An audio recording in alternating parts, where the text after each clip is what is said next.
So similar to John's, mine kind of focused on climate change adaptation and resiliency, but my partner was actually EPA Region 8. So John kind of mentioned there's different ways to frame it and there's different ways to look at it, and mine was much more from the 15,000 foot level. We never got to a stage of interviews or anything like that, but it was still valued. So the objective essentially was to contribute to the EPA's outreach strategy in order to work with Region 8 communities on climate change, adaptation, and resiliency. If you aren't familiar with EPA Region 8, it's Montana, Wyoming, Utah, Colorado, North Dakota, and South Dakota. And this strategy was in response to Executive Order 13693, which asked agencies to come up with proactive measures and strategic plans on how they were going to tackle this issue. This also was designed to be proactive. By identifying potential vulnerability factors now, we can hopefully act and create those partnerships before there's an extremely drastic event and we're being more reactive. If you could switch. So the methodology was in 2 phases. Phase 1 was a county level vulnerability identification. Phase 2 was just additional considerations on how to define vulnerability as well as to incorporate it into the strategy. Therefore, it had distinctly different research questions. Phase 1, what are we looking at? How many different counties in this vast land area can be considered vulnerable to climate change? For phase 2, the research question was based on specific community or county level demographics and what the resources are. How can we come down to just maybe 10 communities for initial outreach? So just to dive a little bit deeper into the phase 1, like I said, it's a very broad scale assessment. So we used a lot of existing data sets in order to move forward. On here, you'll see highlighted in yellow is EPA's Region 8. This is the Social Vulnerability to Environmental Hazard Index. It uses 30 socioeconomic variables that have been determined to contribute to ability of a community to prepare, respond, and recover from environmental hazards. If you could switch to the next one. So this one I had to use a different color, obviously, because there's a lot of yellow, but in blue is EPA's Region 8. This is the Water Supply Sustainability Index. This is something created by Tetra Tech in response to needs by the National Resource Defense Council. This uses 16 different climate change models and examines them for the effects of climate change in the contiguous US. If we can go to the next one. So in here, EPA Region 8 is in yellow again, and this data set is called the Spatial Hazard Index and Losses, which is also commonly referred to as the SHELDIS. This represents historical data based on environmental hazards and losses. So this is trying to make, just to illustrate historic vulnerability in different areas. It uses 16 different metrics, and so if you kind of look at some of the more plain states, a lot of that is probably crop damage, whereas in California, some of that might be indicated more on flooding or maritime environment inundations. We can switch to the next one. So my phase 1 assessment normalized all 3 of these on a scale to 3. So for each of those maps just shown, it was divided into low, moderate, and high vulnerability, and then combined. So a county, and it was on the county level, so a county with a 3+3+3 with a sum of 9. 9 is indicated on this map in red for high vulnerability. Can you switch to the next one? So I'm just going to go through Region 8 states because they're all a little different and I find it pretty fascinating. So Wyoming, out of 23 counties, 3 were high, 8 moderate, 12 low. If we can go to the next one. Utah, 29 counties, 3 were high, 16 moderate, 10 were low. And then the next one, Colorado, 64 counties, 17 high. So that's distinctly different from the others who we just looked at. Moderate 17, low 30. The next one, Montana, 56 counties, 12 were high, 20 were moderate, 24 were low. South Dakota, moving on to the next one, 66 out of 66, only 2 were vulnerable. So that's distinctly different from some of the other areas we've previously seen. 44 in moderate, 20 is low. And switching to North Dakota, 52 counties, 12 were high, moderate 40, low 1. If you go to the next slide, that's kind of a summary of my phase 1 assessment. As you can see, the sum total of high vulnerability was 49 out of the 291 counties, which is pretty significant when you think about EPA Region 8 is one office out of Denver. We can't reach out to all of these communities simultaneously. So there needs to be a methodology that is consistent and objective and able to get this number somehow down to 10. Based on resources, like I said, which is currently about 3 employees. And as you can see, some of these are relatively low. South Dakota, you have 2. Utah, you have 3. Wyoming, you have 3. But since one of EPA's preferences was to have at least 1 county per state, so we're trying to discern between 2 and 3 versus 17, as in Colorado. So the methodologies were slightly different, but as consistent as possible. Moving on, phase 2. These were just additional considerations, 1 community per state. Like I said, if we can have something in the vicinity of a tribal nation in order to engage them from the get-go, it's great. Existing EPA projects, mostly why not? Because of constricted resources, whether that's monetary or our employee hours, why not leverage existing projects in order to start the initial conversation? Other agencies as well. If there's someone in there, why not build upon or continue that conversation, not only to just build the momentum, but to decrease the duplication of efforts. The EPA is over here trying to do one thing, the BLM is trying to do another, very similar, but there isn't that cross communication. It seems like a waste. The Clean Power Plan, that is an EPA-driven program that is based on the climate change conversation. So if we can get near those facilities, that's a great place to start. And then based on the landmass and the diversity of communities we're actually looking at, size, rate of growth, whether they're urban versus rural, if we can have a pretty representative mix of those factors, it can help EPA moving forward as far as lessons learned in outreach with large communities versus rural, and just how communities are distinctly different in site-based considerations. If we move on to the next.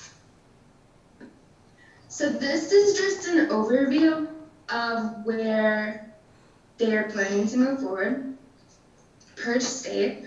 As you can see, I did my best to find from the high end of population to the low end of population, from a high rate of growth to a low rate of growth. This is an overview, and for the sake of time, I'm just gonna walk you through the Denver community assessment. If we want to move to the next slide. So this is Denver. So on each of the maps that you're about to see, 95 to 100th percentile is represented in red. Orange is 90 to 95, yellow is 80 to 90, and everything else would be about 80% or under. Moving on to the next slide. If you want to keep an eye on this green polygon, that's where most of our community level assessments were based off of. And if anyone's familiar with Denver, that is also where the I-70 reconstruction and the stormwater planning is taking place. Is right through those communities that are commonly referred to as Globeville, Elyria, and Swansea. This map indicates minority population. As you can see, that polygon has anywhere from the 80 to 100th percentile if you look at the southern portion of minority population. Moving to the next slide. This is linguistic isolation. And so going off of that high level of minority, we are also experiencing about 70 to 100% linguistic isolation, where people are having a very difficult time communicating their needs or being able to speak in English as the first language. Moving on to the next slide. This, on top of those demographics, is also low income. So here we're experiencing almost primarily the 95th to 100th percentile, and that goes back to certain block groups rated in the 80 to 90th. So we have a pretty full spread of income being a consideration for vulnerability. To move to the next slide. This is also education plays a pretty significant factor in people being able to find this resource and use that to adapt to changes or find resources to recover. Moving into the next. So this is ozone. And this is typical in an area that has the vicinity of traffic that this does as the highway and also an incinerator. But we're looking about 80 to 100th percentile on how these block groups are ranking. Moving to the next one.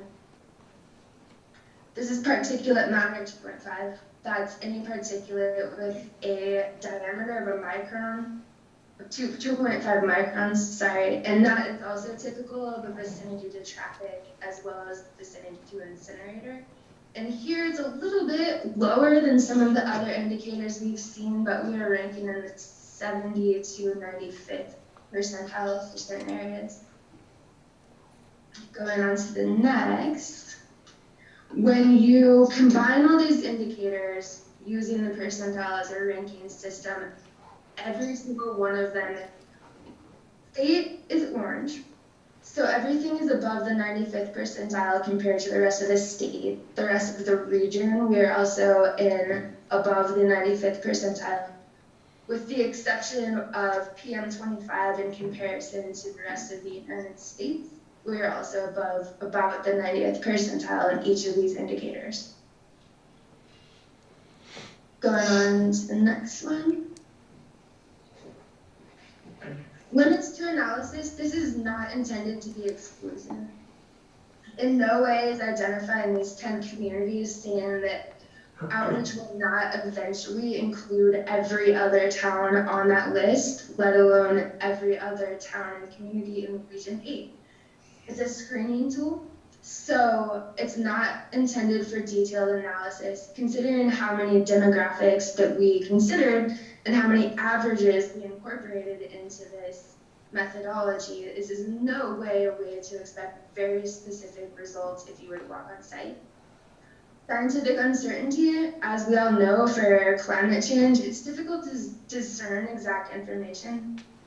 Census block data is also averaged, and the meteorological trends are also problematic.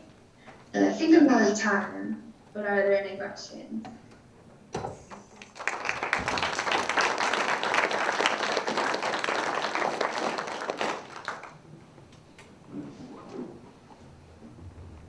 Chloe, I was curious about the hazards information and what types of hazards were the most common in that database.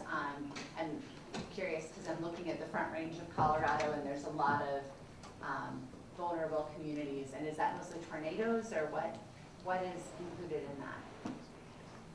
That's hurricanes, drought, flooding, Obviously, hurricanes are a little less relevant if you're looking at Colorado, but wildfires are also taken into consideration. And they identify vulnerability based on historical damages using monetary values. So it gets a little bit tricky when you're comparing urban to rural areas, but they're just trying to identify an historic trend. So maybe places who have been inundated in the past can focus a little bit more on proactive infrastructure concurrent with known vulnerabilities, I guess, based on weather.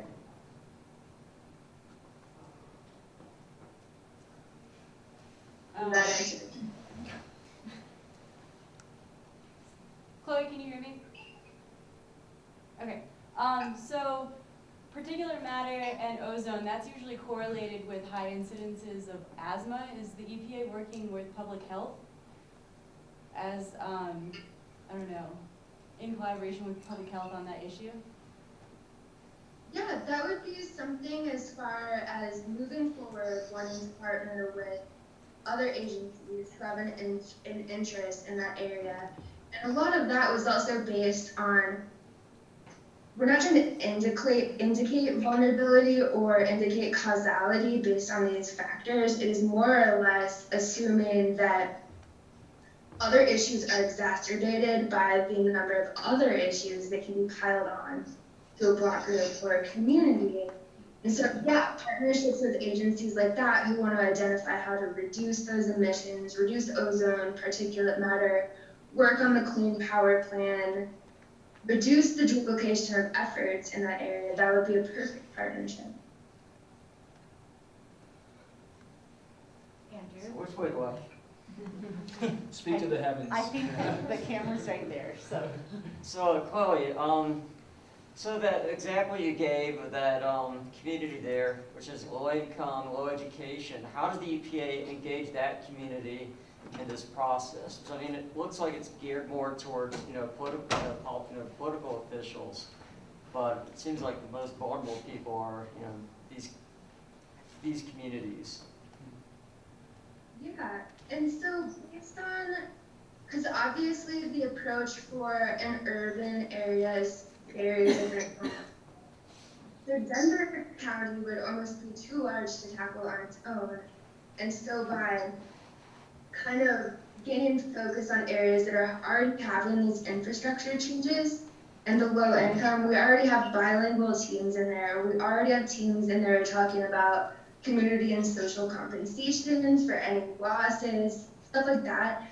So that area of Denver was more or less leveraged based on those ideas and less on the tribal considerations, obviously, or how to gear that outreach strategy.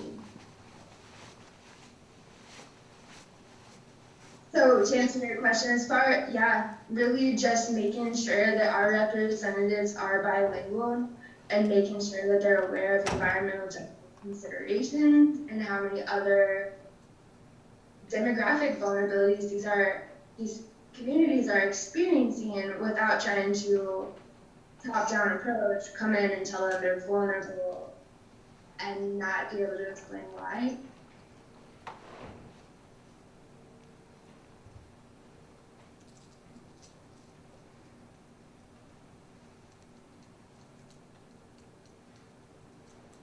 All right, well, I think that